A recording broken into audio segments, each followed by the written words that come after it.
Halo sahabat sehat, jumpa lagi di Inspirasi Kesehatan. Pada video kali ini kita akan membahas sebuah topik yang menarik, yaitu tentang fertilization atau yang sering dikenal dengan pembuahan. Mungkin banyak di antara sahabat sehat yang belum mengetahui apa itu pembuahan dan bagaimana proses pembuahan itu bisa terjadi. Nah, sebelum lanjut jangan lupa untuk subscribe channel ini dan bersama kita berbagi info-info menarik lainnya dari kesehatan. Pembuahan adalah suatu kisah yang menakjubkan dari perjalanan sperma menghadapi berbagai kemungkinan untuk bersatu dengan telur dan membentuk kehidupan manusia baru. Ini merupakan kisah tentang kita semua yang disebut dengan fertilization. Selama melakukan hubungan seksual, sekitar 300 juta sperma masuk ke dalam vagina. Segera setelah itu, jutaan di antaranya akan mengalir keluar dari vagina atau mati di lingkungan yang asam. Namun, banyak juga yang selamat karena unsur pelindung yang ada dalam cairan itu.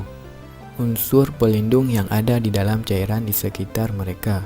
Selanjutnya, sperma akan melewati serviks dan rahim akan terbuka. Biasanya ia tetap tertutup rapat.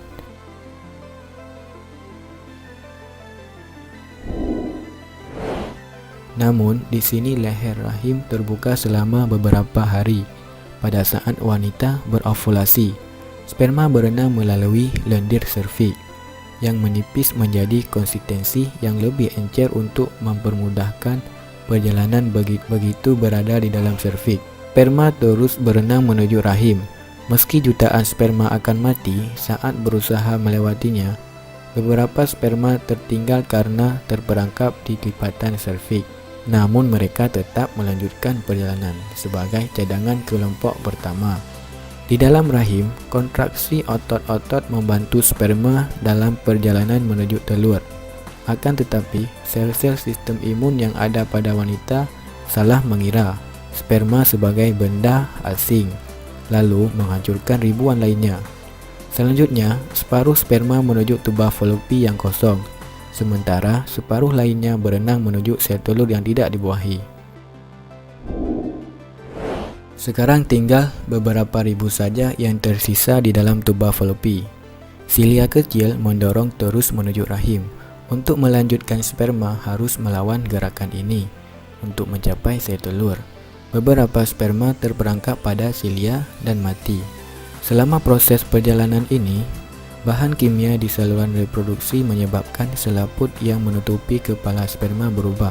Akibat perubahannya, sperma menjadi hiperaktif, berenang lebih keras dan lebih cepat kepada tujuan. Akhirnya sperma mencapai sel telur. Hanya beberapa lusin dari 300 juta sperma yang tersisa.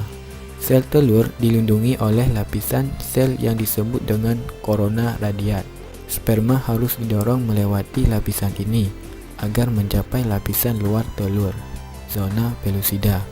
Saat sperma mencapai zona pellucida, mereka menempel pada reseptor sperma yang memicu akrosom untuk melepaskan enzim-enzim, memungkinkan sperma untuk masuk ke lapisan di dalam zona pellucida yang terdapat ruang sempit yang berisi cairan di luar selaput sel telur sperma yang melakukan kontak pertama kali akan membuahi sel telur.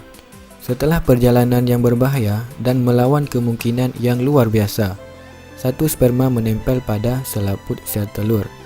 Dalam beberapa menit, selaput luar sel telur menarik sperma masuk ke dalam. Kejadian ini menyebabkan perubahan pada selaput telur yang mencegah sperma lain menempel padanya.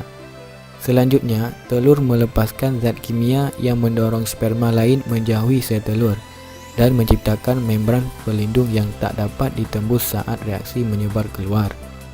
Zona pellucida mengeras membuat sperma tidak cukup beruntung untuk ditangkap di luar sel telur. Sperma tidak bisa lagi menempel pada zona pellucida. Sementara di dalam telur, materi genetik laki-laki telah membuat sebuah membran baru yang terbentuk di sekitar materi genetik yang menciptakan proneklus laki-laki. Di dalam materi genetik bereformasi menjadi 23 kromosom materi genetik. Materi genetik betina terbentuk dari perpaduan sperma dengan sel telur yang membelah, yang menghasilkan proneklus betina. Juga mengandung 23 kromosom sebagai bentuk proneklus jantan dan betina.